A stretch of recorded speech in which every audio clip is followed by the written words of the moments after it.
Weeks passed after the council meeting, and life aboard the Vanguard slowly returned to a semblance of normalcy. Captain Rachel Hayes worked tirelessly to implement the new strategies approved by the United Defense Council. Patrol routes along the border were expanded, and research teams began developing advanced technologies to complement the Sentinels' defenses. The galaxy was changing, and humanity had to adapt or risk being left behind. But despite the progress, Rachel couldn't shake the feeling that something was still unfinished. The Krellians had retreated beyond the boundary, but their presence lingered in her mind like an unanswered question. What had they learned from their encounter with the Sentinel? Would they share their knowledge with others? And if they did, what would that mean for humanity's future? Her thoughts were interrupted one evening as she sat alone on the bridge, reviewing patrol reports. Lieutenant Sarah Mitchell, one of the newer members of the crew, approached hesitantly. "Captain, you have a message. It's from the Krellians." Rachel straightened in her seat, her heart skipping a beat. She hadn't expected to hear from them so soon, or at all. "Put it through," she said, trying to keep her voice steady. The view screen flickered to life, revealing Vexthar. His translucent skin seemed paler than before, his glowing eyes dimmed with exhaustion, or perhaps regret. He bowed slightly, a gesture of respect. "Captain Hayes, I trust you are well." "What do you want, Vexthar?" Rachel asked bluntly. She didn't have time for pleasantries, not when every second could bring another threat. "I come bearing news and gratitude," Vexthar replied. "Your actions saved many of my people, and for that we are indebted to you. But more importantly, I wish to share what we have learned since our encounter." Rachel frowned. "Go on." "The Sentinel is unlike anything we have ever encountered," Vexthar continued. "Its power, its precision, it defies logic. My people have studied the data we collected during our retreat, and we believe it may hold answers to questions we have long sought. However, we also understand now why your kind has chosen isolation. The Sentinel is not merely a weapon. It is a symbol of your resolve to protect yourselves at any cost." Rachel nodded slowly, though she remained cautious. "And what will you do with this understanding?" "We will spread word among our allies," Vexthar said. "No species will dare enter human space, not after witnessing the consequences firsthand. Your secrets are safe, Captain. For now." "For now?" Rachel echoed, her tone sharp. "What does that mean?" Vexthar hesitated, as if choosing his words carefully. "It means that while we respect your boundaries, others may not. There are those in the galaxy who see opportunity where we see danger. They will seek to test your defenses to uncover your truths. When that day comes, you must be ready." Rachel clenched her jaw. His words confirmed her worst fears. The Sentinels. Activation had bought humanity some time, but it wasn't a permanent solution. Sooner or later, someone would challenge them again, and next time, they might not be so fortunate. "Thank you for the warning," she said finally. "Is there anything else?" "No," Vexthar replied. "Only this. Should our paths cross again, I hope it will be under better circumstances. Farewell, Captain Hayes." The transmission ended, leaving Rachel staring at the blank screen. She leaned back in her chair, her mind racing. Vexithar's message was both a relief and a reminder. Humanity had survived this encounter, but the galaxy was vast, and its inhabitants were unpredictable. The peace they had earned was fragile, and it would take more than fear to maintain it. In the weeks that followed, Rachel focused on strengthening Earth's defenses. New ships were commissioned, each equipped with cutting-edge technology designed to detect and neutralize threats before they reached the border. Scientists worked around the clock to study the Sentinel's design, hoping to replicate its capabilities, without relying on ancient machinery. Meanwhile, diplomatic efforts began reaching out to neighboring species, offering alliances in exchange for mutual protection. It wasn't easy. Many species were wary of humanity, their perceptions shaped by centuries of myths and legends. But Rachel believed that trust could be built, one conversation at a time. She personally led several delegations, meeting with leaders from across the galaxy. Some were hostile, accusing humanity of arrogance and secrecy. Others were curious, eager to learn more about the enigmatic beings who guarded their territory so fiercely. Through it all, Rachel remained patient, knowing that change wouldn't happen overnight. One evening, as she prepared to leave the council chambers after yet another round of negotiations, Senator Laura Monroe approached her. "Captain Hayes, a moment of your time?" Rachel turned, surprised to see the senator waiting for her. "Of course, ma'am. What can I do for you?" Monroe gestured for her to follow, leading her to a quiet corner of the room. "I wanted to commend you for your efforts these past few weeks. You've done more than anyone thought possible to secure our borders and to begin repairing our reputation." Rachel nodded, though she felt no pride in her accomplishments. Every success was tempered by the memory of Daniel's sacrifice. "Thank you, Senator, but there's still much to be done."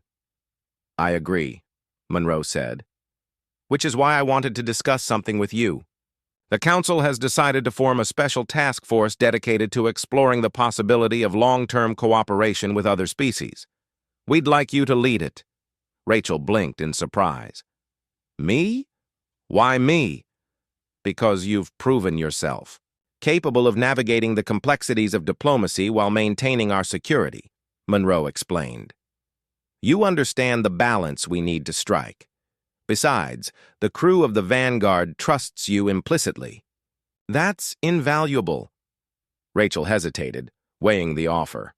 Leading a task force meant stepping away from active duty, at least temporarily. It also meant taking on responsibilities far greater than commanding a single ship. But deep down, she knew it was the right choice. If humanity was going to survive and thrive in the galaxy, they needed someone willing to bridge the gap between fear and trust. "I'll do it," she said finally, "but only if I can continue working with my team. They're the reason we've gotten this far." Monroe smiled. "Consider it done." Months later, Rachel stood on the observation deck of the newly christened Unity Station, a sprawling facility designed to serve as a hub for interstellar diplomacy. Representatives from dozens of species mingled below, exchanging ideas and forging alliances. It was a far cry from the days when humanity hid behind legends and fear, and Rachel couldn't help but feel a sense of pride. As she watched the scene unfold, Lieutenant Sarah Mitchell joined her, holding 2 cups of coffee. "Here, Captain. Thought you could use this." Rachel accepted the cup gratefully, sipping the warm liquid. "Thank you, Lieutenant. Beautiful view, isn't it?"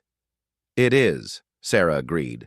"Hard to believe how far we've come in such a short time." Rachel nodded, her gaze drifting toward the stars beyond the station's windows. Somewhere out there, the Krellians were sharing their story, spreading word of the Sentinel and the humans who guarded it. Other species might grow bold enough to challenge Earth's borders. But for now, the whispers served their purpose. "No species dares enter human space," Rachel murmured, almost to herself. "And now they know why." Sarah glanced at her curiously. "Do you think it'll last?" Rachel shrugged. "Nothing lasts forever, but as long as we stay vigilant and willing to adapt, we'll be ready for whatever comes next." They stood in silence for a moment, watching as the galaxy turned slowly above them. Humanity had faced its greatest test and emerged stronger for it. The road ahead would be difficult, filled with challenges and sacrifices. But for the first time in centuries, Rachel felt hopeful. The stars were no longer just a mystery. They were a promise of unity, resilience, and endless possibilities. And somewhere she knew Daniel would be proud. The journey back to Earth was long and quiet. The crew of the Vanguard worked in silence, their movements mechanical as they carried out their duties. The weight of Daniel Brooks's sacrifice hung over them like a shadow, making every task feel heavier than it should have been. Captain Rachel Hayes spent most of her time alone on the bridge, staring out at the endless expanse of space. She replayed the events over and over in her mind, wondering if there had been another way, any other way, to stop the Sentinel without losing one of her own. Daniel's final words echoed in her thoughts. "Tell my sister I'm sorry." Rachel clenched her fists tightly, her nails digging into her palms. She had promised him she would deliver that message, but the thought of facing his family filled her with dread. How could she explain to them what had happened? How could she justify sending a young man to his death for the sake of strangers? Still, Rachel knew she couldn't dwell on it forever. There were reports to write, debriefings to prepare, and decisions to make about how humanity would respond to the Krellians' incursion. As much as she wanted to retreat into her grief, duty called. And so, when the Vanguard finally entered Earth's orbit and docked at the United Defense Fleet headquarters, Rachel steeled herself for what lay ahead. General Carter was waiting for her when she disembarked. His expression was grim, and the usual gruffness in his voice was softened by something resembling sympathy. "Captain Hayes," he said, stepping forward. "How bad was it?" Rachel hesitated before answering. "We stopped them, sir. But it came at a cost." Carter nodded slowly, as though he already suspected the answer. "Come with me. We need to talk." The two walked in silence to Carter's office, a sterile room lined with monitors displaying real-time data from across the galaxy. Once inside, Carter closed the door and gestured for Rachel to sit. She did, though her posture remained rigid, her hands clasped tightly in her lap. "Start from the beginning," Carter said, leaning back in his chair. "And don't leave anything out." Rachel took a deep breath and began recounting the mission. She described the initial encounter with the Krellians, Vexithar's arrogance, and the activation of the Sentinel. Her voice faltered only once, when she reached the part about Daniel volunteering for the suicide mission. She forced herself to continue, explaining how he had successfully uploaded the virus into the Sentinel's core, disabling it just long, enough for the Krellian fleet to escape. When she finished, Carter sat quietly for a moment, absorbing everything she had said. Finally, he spoke. "You did what you had to do, Captain. No one can fault you for that, but this changes things." "What do you mean?" Rachel asked, frowning. "The Krellians saw the Sentinel," Carter explained. "They know it's real now. Whatever myths and legends existed before, they've been replaced with cold, hard facts. And while they may not dare enter human space again, other species might see this as a challenge or an opportunity." Rachel felt a chill run down her spine. She hadn't considered the broader implications of what had happened. By activating the Sentinel, they had revealed one of humanity's greatest secrets, not just to the Krellians, but potentially to anyone who cared to listen. "What are you saying, sir? That we're at risk of invasion?" "I'm saying we need to be prepared," Carter replied. "The Sentinel is powerful, but it's also ancient. If someone smarter or more determined comes along, they might find a way to neutralize it. We can't rely on fear alone to keep us safe anymore." Rachel nodded slowly, understanding the gravity of the situation. For centuries, humanity had hidden behind the legend of the Sentinel, letting others believe the worst about them. Now that strategy was no longer viable. They needed a new plan, one that balanced secrecy with strength. "There's something else," Carter added, his tone growing softer. "About Lieutenant Brooks." Rachel's heart sank. She knew what was coming next. "Sir, I gave him my word. I'll speak to his sister personally." "That won't be necessary," Carter said. "She's already here." Rachel blinked in surprise. "Here? On base?" "Yes," Carter confirmed. "She arrived shortly after we received your report. She insisted on seeing you." Rachel swallowed, hard, feeling a knot form in her stomach. She had hoped to delay this moment to give herself time to prepare, but there was no avoiding it now. "I'll see her immediately." Carter nodded and gestured toward the door. "Take your time, Captain.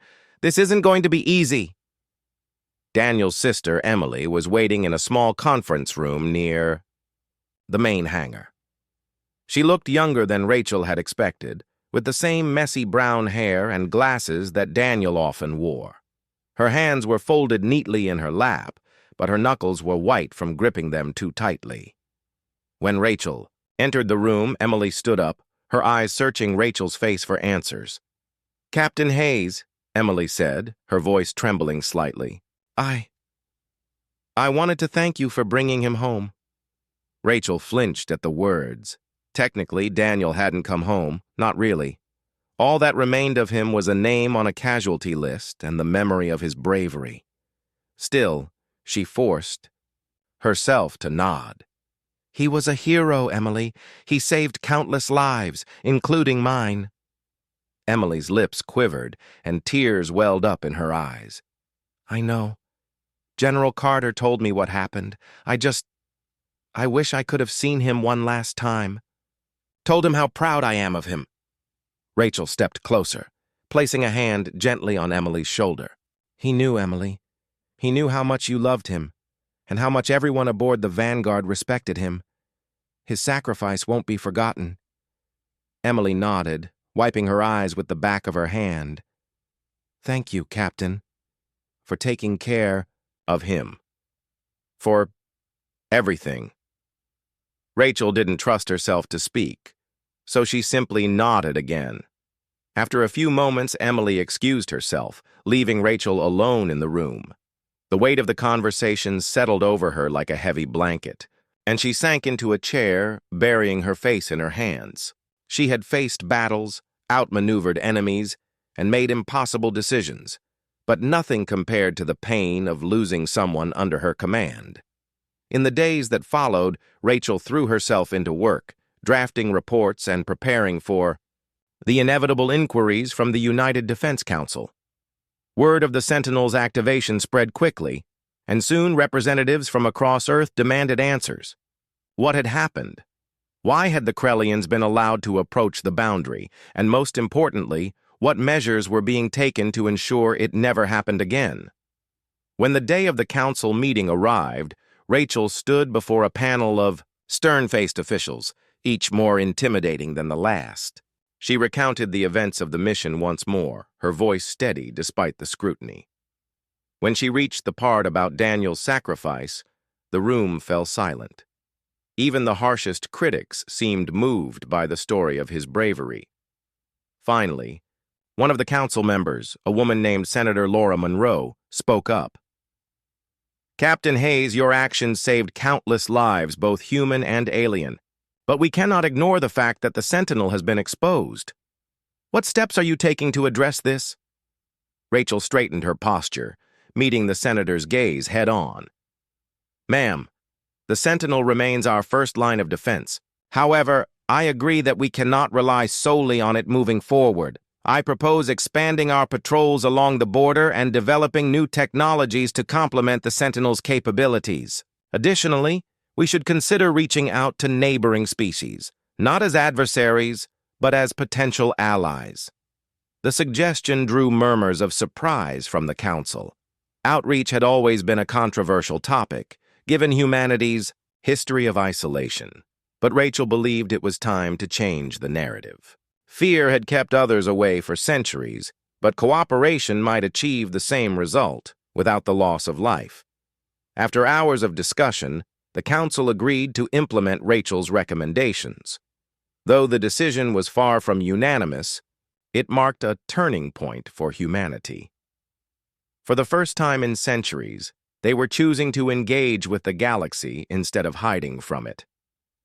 As Rachel left the council chambers, she felt a glimmer of hope amidst the grief. Daniel's sacrifice had not been in vain. It had opened the door to a new chapter for humanity, one defined not by fear, but by resilience and courage.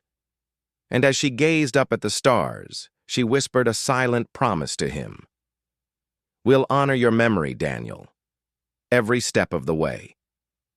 The tension aboard the Vanguard was palpable. Every crew member moved with purpose, their faces tight with focus. Captain Rachel Hayes stood on the bridge, her eyes fixed on the view screen where the Krellian fleet loomed like dark clouds against the endless backdrop of space. The silence between the two sides felt heavier than any words could have been. Rachel knew this moment was critical. If she misjudged the situation, the consequences could be catastrophic, not just for the Krellians, but for humanity itself. "Captain," Lieutenant Daniel Brooks said, breaking the quiet. "Their lead ship is powering up its engines. Looks like they're getting ready to make a move." Rachel nodded. "Keep an eye on them. Any sign of aggression, and we respond immediately." She turned to the communications officer. "Try reaching out again. Let's see if they're willing to talk instead of charging headfirst into disaster."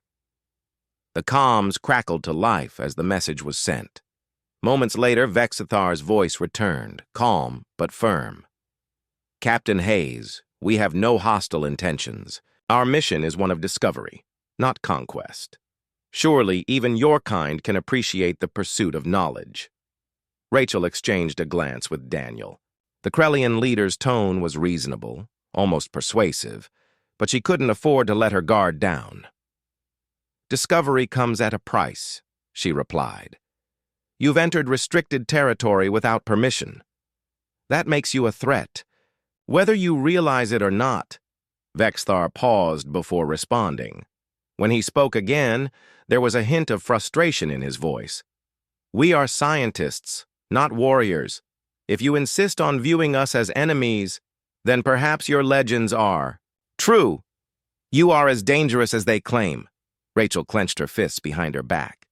She hated being backed into a corner, especially by someone who clearly didn't understand the gravity of the situation. "Listen carefully," she said, her voice sharp. "I don't care about your goals or your pride. Cross that boundary, and you'll regret it. You've been warned." The transmission cut off once more, leaving the bridge eerily silent. Rachel took a deep breath, trying to steady her nerves. This wasn't going according to plan. Diplomacy had failed, and now the only options left were either retreat or conflict. Neither seemed ideal. "Captain," Daniel said hesitantly, drawing her attention, What if we gave them a chance? Maybe they really don't know what they're dealing with. If we explain the risks, they might back off." Rachel raised an eyebrow. "And if they don't? What happens when they ignore us and push forward anyway? We can't risk exposing human space, Daniel. Not for anyone." Daniel adjusted his glasses, looking uncomfortable. "I know that. But think about it. If we attack them outright, we're proving their point. We become the monsters they've heard about in those legends. Is that what we want?" Rachel sighed. He had a point, much as she hated to admit it. Humanity had spent centuries hiding behind fear and mystery, letting other species fill in the blanks with their own imaginations. Attacking the Krellians without proper cause would only reinforce those fears. Still, allowing them to stay near the border was equally dangerous. "Fine," she said finally. "We'll try one last time. But if they so much as twitch in the wrong direction, we act. Understood?" "Yes, ma'am," Daniel replied, relief evident in his voice. Rachel ordered the communications officer to send another message. This time, she decided to take a different approach. "Vexthar," she began, her tone softer but still commanding. "I'm willing to give you a chance to prove your intentions.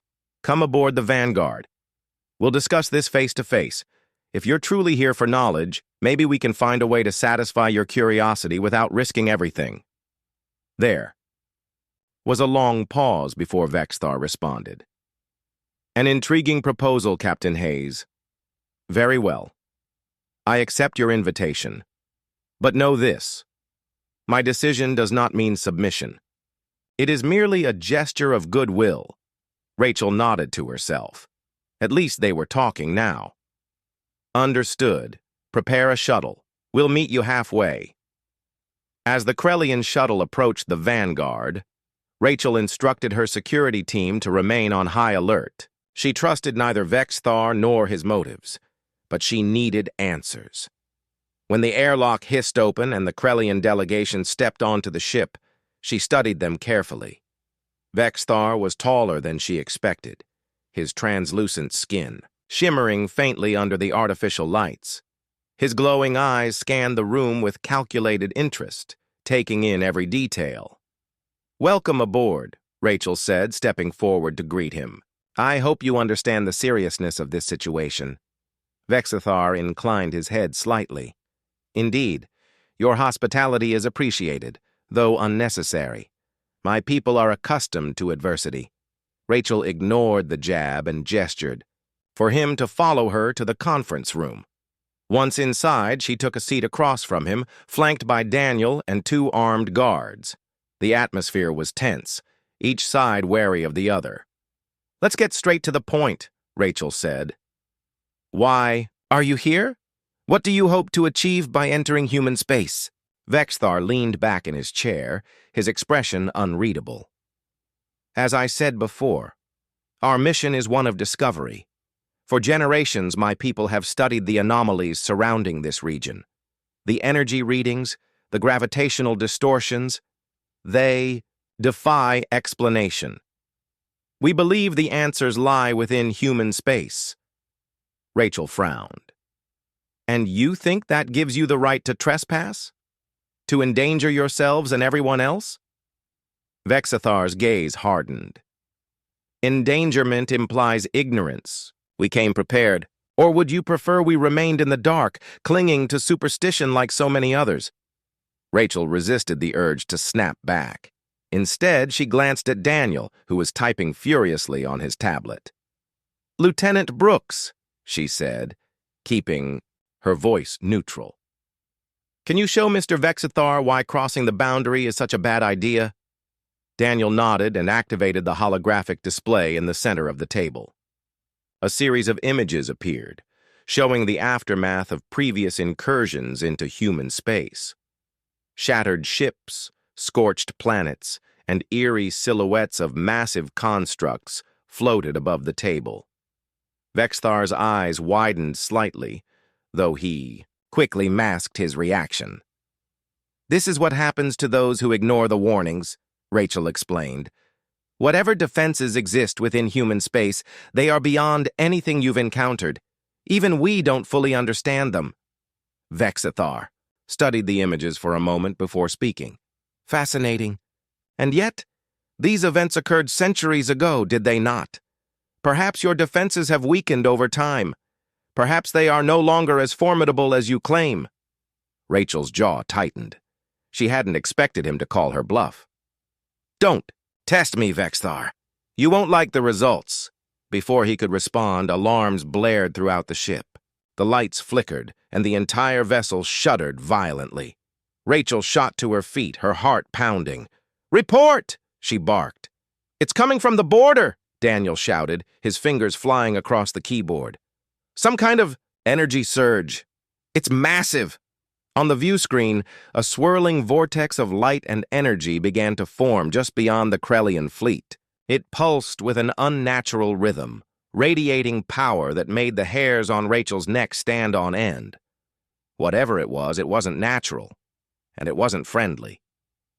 "What is that?" Vexthar demanded, his usual composure slipping. "That," Rachel said grimly, "is exactly what I've been trying to warn you about." The vortex expanded rapidly, engulfing the nearby area in a blinding glow. From within, it emerged a colossal structure, a towering machine bristling with weapons and glowing with an otherworldly light. Its presence was overwhelming, a stark reminder of humanity's greatest secret.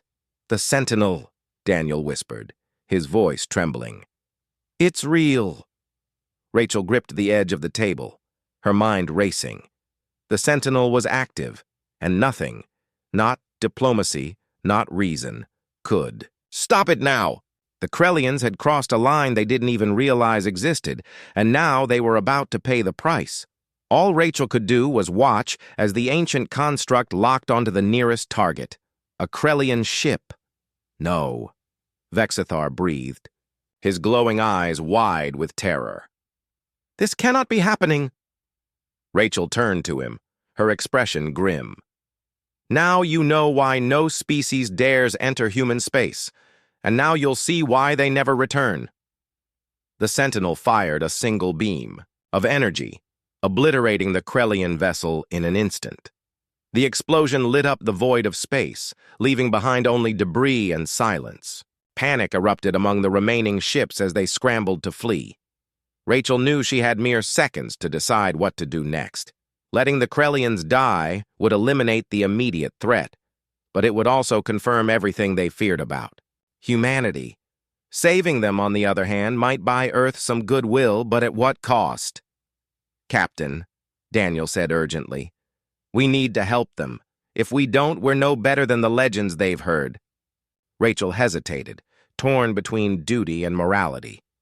Finally, she made her decision. Shields up. Move us between the Sentinel and the Krellians. Buy them time to escape. The crew sprang into action, maneuvering the Vanguard into position. As the Sentinel turned its attention toward the human ship, Rachel felt a chill run down her spine. They were playing with forces far beyond their control, and survival was far from guaranteed. The galaxy was vast, filled with countless stars, planets, and species. Among these, one area stood apart: human space. It wasn't just a region of the galaxy, it was a mystery wrapped in fear. For centuries, no alien race had dared to enter it. Ancient records from dozens of civilizations spoke of destruction, loss, and unimaginable power lurking within its borders. These stories were enough to keep even the bravest explorers away. But curiosity has a way of overcoming fear, and sometimes ambition blinds those who should know better. On a distant planet orbiting a red dwarf star, a group of Krellians gathered around a holographic map. The Krellians were tall, slender beings, with translucent skin that shimmered under light. Their eyes glowed faintly, giving them an eerie appearance. They were known across the galaxy for their insatiable thirst for knowledge. To them, mysteries were meant to be solved, not feared. And human space was the greatest mystery of all. Leading this particular expedition was Zilnar, a scientist whose reputation rivaled his ego. He was older than most of his peers, with deep wrinkles etched into his face and a voice that carried authority. Zilnar had spent decades studying fragments of data about human space, piecing together what little information existed. Now he believed he had uncovered something monumental. "We can no longer let superstition dictate our actions," he declared to his team. "If we do not venture into human space, we will never understand the truth behind the legends." His words stirred excitement among the crew, though some exchanged nervous glances.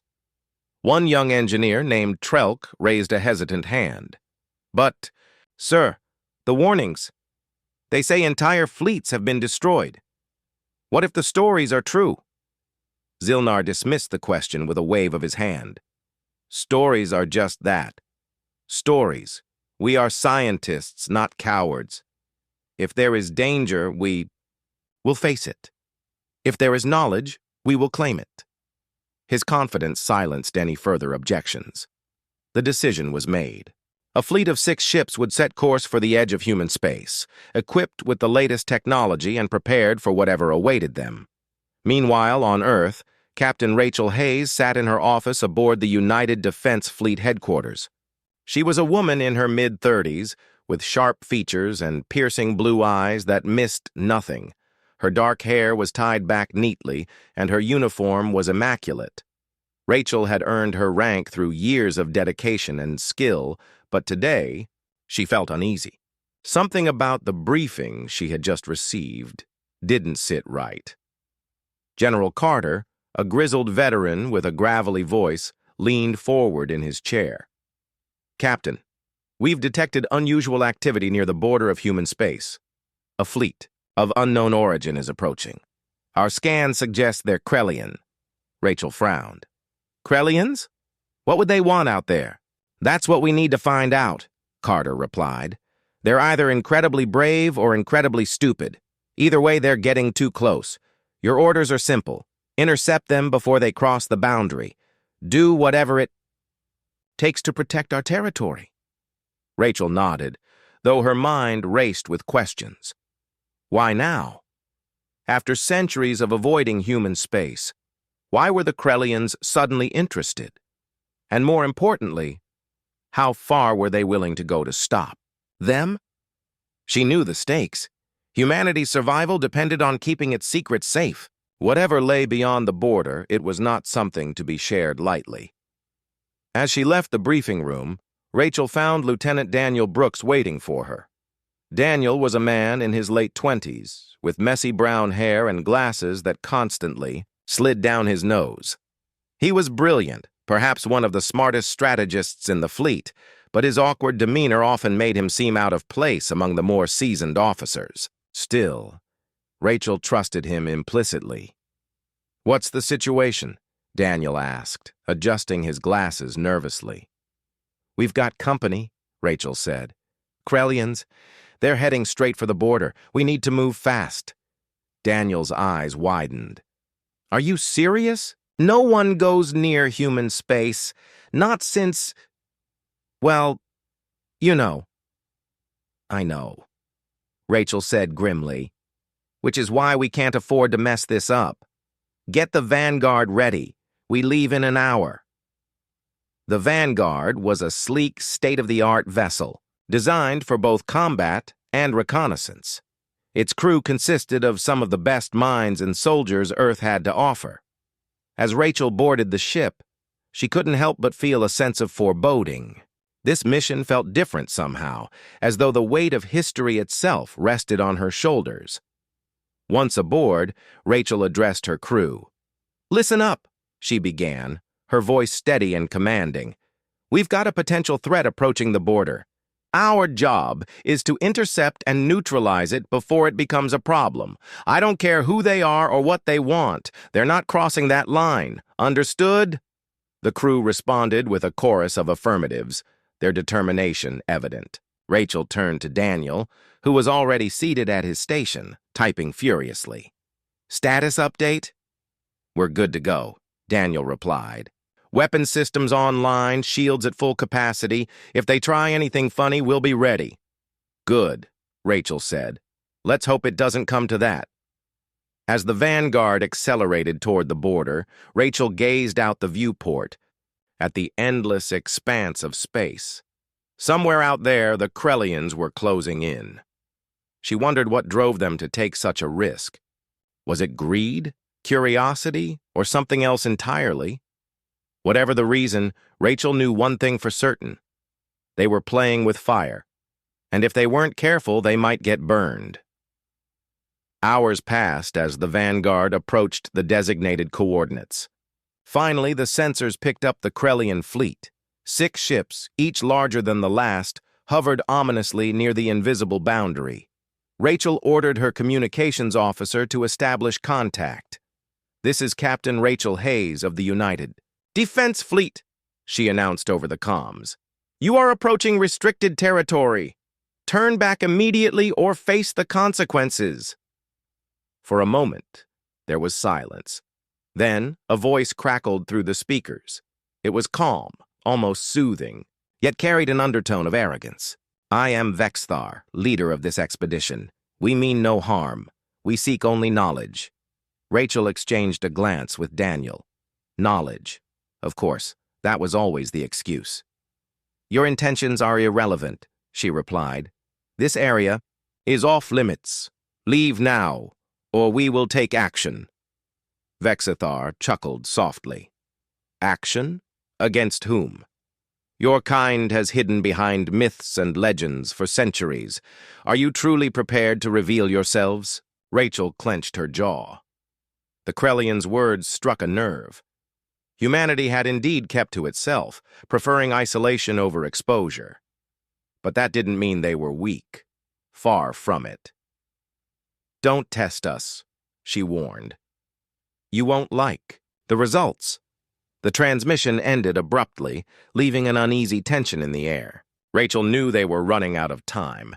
If the Krellians crossed the boundary, there would be no turning back. She glanced at Daniel, who was analyzing the fleet's movements. "What's your assessment?" "They're stalling," Daniel said. "Buying time, maybe trying to figure out how serious we are, but they're definitely planning something." Rachel nodded. "Then we make sure they don't get the chance. Prepare to engage." As the vanguard moved into position, Rachel felt the weight of responsibility pressing down on her. This wasn't just about protecting a border, it was about safeguarding humanity's future.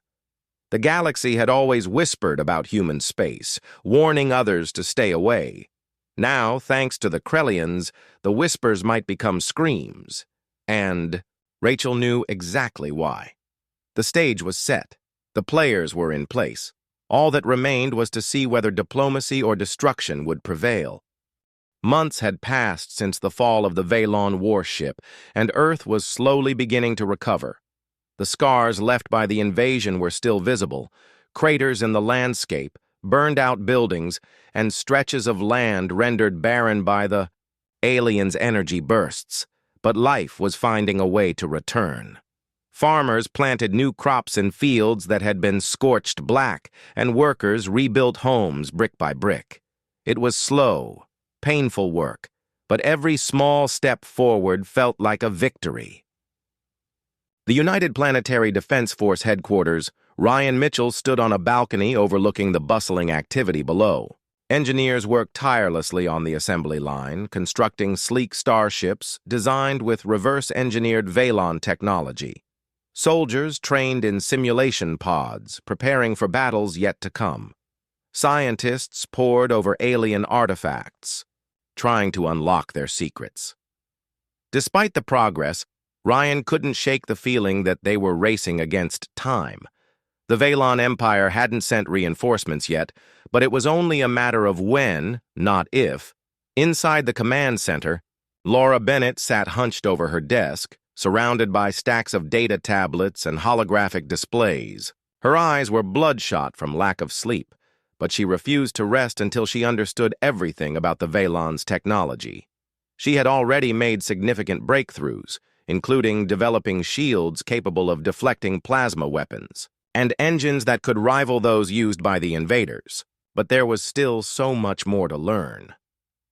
Maya Rodriguez entered the room carrying a tray of coffee and sandwiches. She set it down beside Laura and gently touched her shoulder. "You need to eat something," she said softly. Laura glanced up, startled, as though she hadn't noticed Maya's presence. "I'm fine," she muttered, though her trembling hands betrayed her exhaustion. "You're not fine," Maya replied firmly. "You've been working nonstop for weeks. Alex will have my head if I let you collapse." Reluctantly, Laura took a sandwich and nibbled at it while continuing to study the data on her screen. "We don't have time to stop," she said after swallowing a bite. "Every second counts." "I know," Maya said, sitting down across from her, "but you can't save the world if you burn yourself out. Trust me, I've seen what happens when people push too hard." Laura sighed and leaned back in her chair, closing her eyes for a moment. When she opened them again, her expression softened. "Thanks, Maya. I don't know what we'd do without you." Maya smiled faintly. "Probably fall apart. But don't worry, I'm not going anywhere." Meanwhile, in New York City, Daniel Hayes walked through the streets of Lower Manhattan, now a maze of construction sites and temporary shelters. The area had been one of the hardest hit during the invasion, and rebuilding efforts were underway. Cranes towered above half-finished skyscrapers, and workers shouted instructions as concrete slabs were hoisted into place. Despite the chaos, there was a sense of determination in the air, a shared belief that the city would rise again. Daniel stopped to speak with a group of volunteers distributing food and supplies to displaced families. Among them was Olivia Grant, who had taken a leave of absence from active duty to help with relief efforts. Her uniform had been replaced by a simple jacket and jeans, but her commanding presence remained unchanged. "How's it going?" Daniel asked, shaking hands with several of the volunteers. "Better than expected," Olivia replied. "We've managed to clear most of the debris, and utilities are starting to come back online. It's messy, but it's progress." Daniel nodded approvingly. "Good work. Keep it up." As he continued his rounds, Daniel reflected on how much had changed since the invasion. Before the Valons arrived, humanity had been divided. Countries, competing for resources, ideologies clashing, distrust poisoning relationships between nations. Now, cooperation had become the norm. People worked together, not because they wanted to, but because they had no other choice. In a strange way, the invasion had forced humanity to grow up. Back at the UPDF headquarters, Alex Carter called a meeting with the leadership team.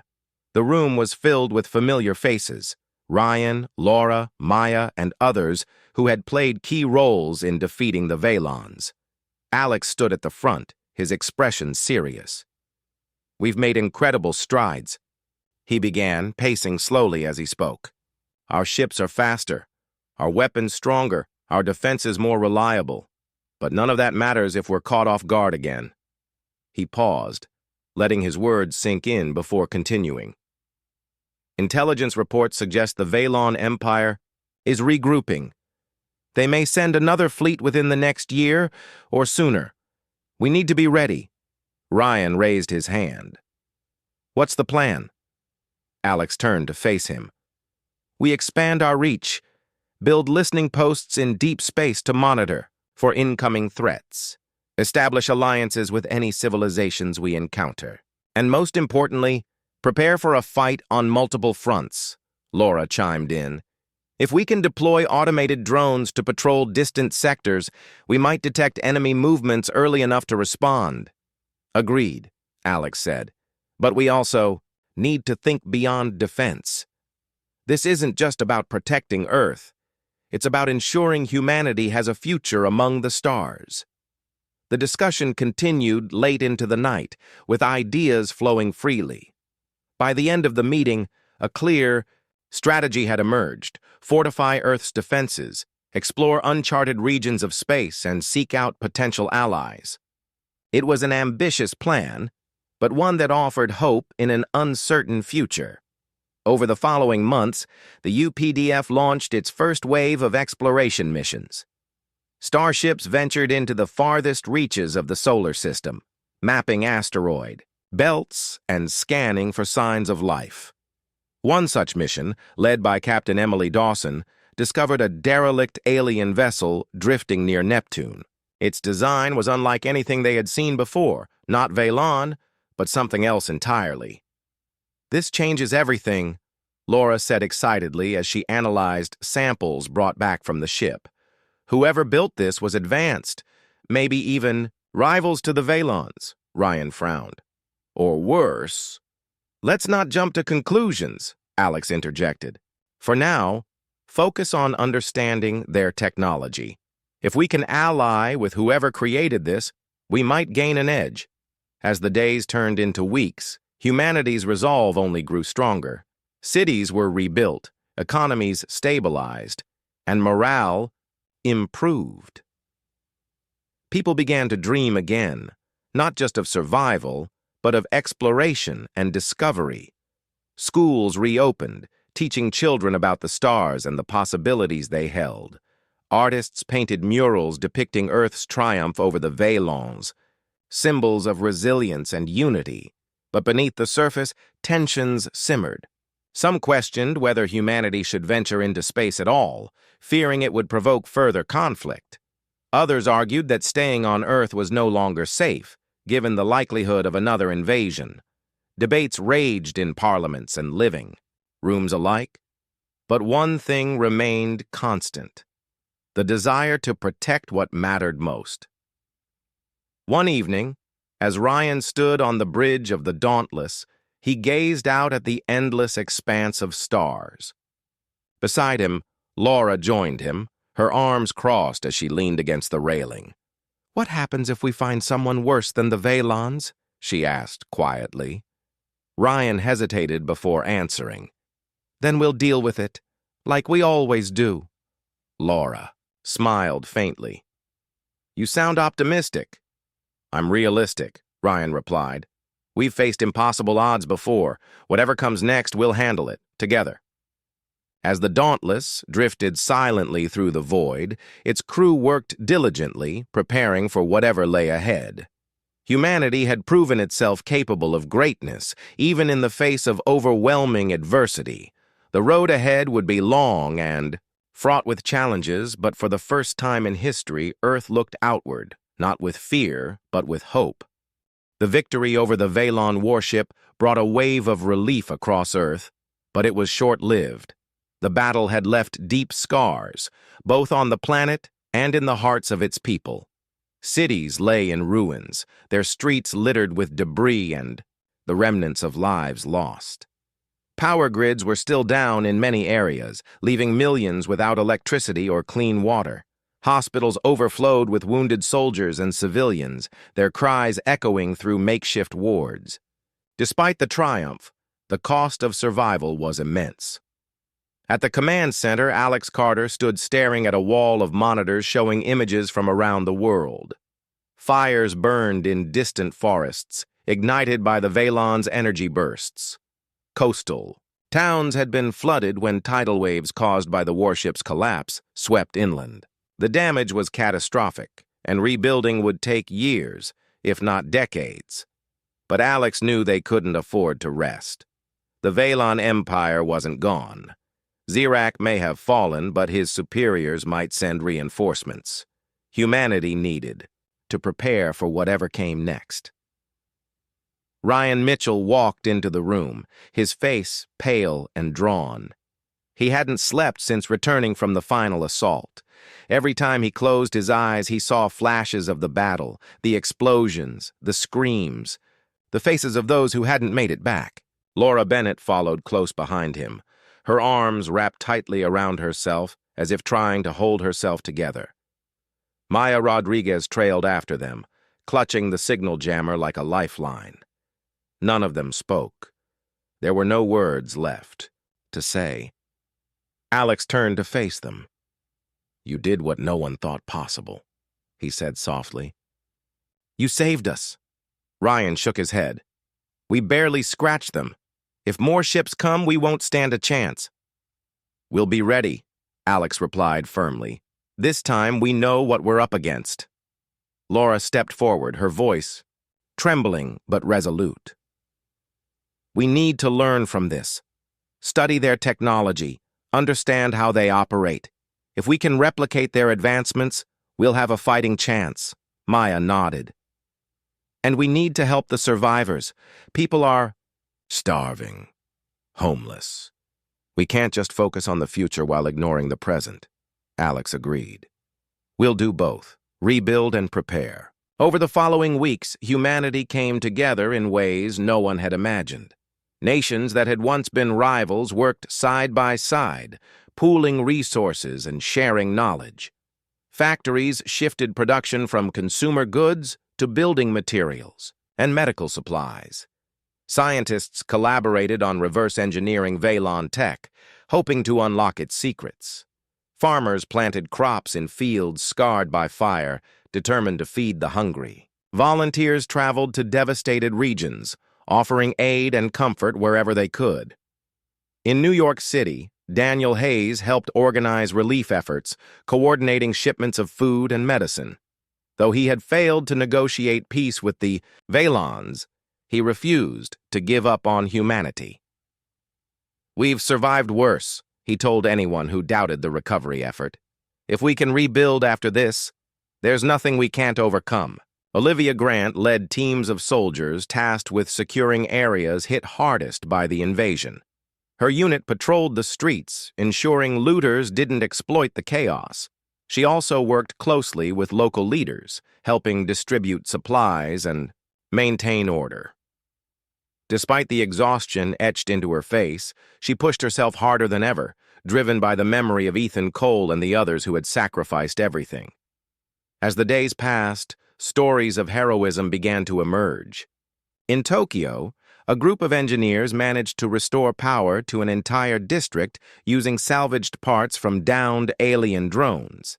In London, a teacher converted her school into a shelter, housing hundreds of displaced families. In rural Africa, villagers banded together to dig wells, providing fresh water for miles around. These acts of courage and compassion reminded everyone that even in the darkest times, humanity could shine. Back at the command center, Alex oversaw the formation of a new organization, the United Planetary Defense Force, UPDF. Its mission was twofold: to protect Earth from future threats and to explore the stars, seeking allies among other civilizations. Ryan was appointed as its first commander, leading a fleet of newly constructed starships designed with lessons learned from the Valon conflict. Laura became the head of research and development, working tirelessly to adapt alien technology for human use. Maya joined the diplomatic corps, advocating for unity and cooperation between nations. One evening, as the sun set over the horizon, Alex gathered the team in the command center. They stood quietly, reflecting on all they had endured.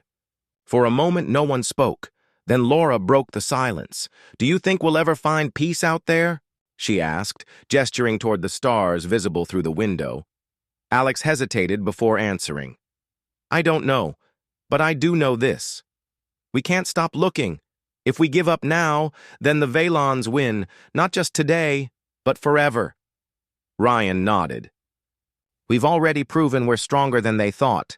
Next time we'll be ready." Maya smiled faintly. "And maybe someday we'll meet someone who wants to be friends instead of enemies." The group fell silent again, their eyes fixed on the night sky. The universe stretched endlessly before them, vast and mysterious. It was a reminder of how small humanity truly was, and yet how resilient. They had faced extinction and emerged victorious. Now they carried the weight of that victory with them, knowing the road ahead would be long and uncertain. But for the first time in weeks, there was hope. Hope that Earth could heal. Hope that humanity could grow stronger. And hope that somewhere, among the stars, there were others willing to reach out a hand in friendship rather than raise a weapon in war. As the lights dimmed in the command center, Alex turned off the monitors one by one. Tomorrow would bring new challenges, new battles to fight. But tonight, they allowed themselves a moment of peace. Together, they had stared into the abyss and refused to look away. And though the scars would always remain, they had emerged not just as survivors, but as pioneers.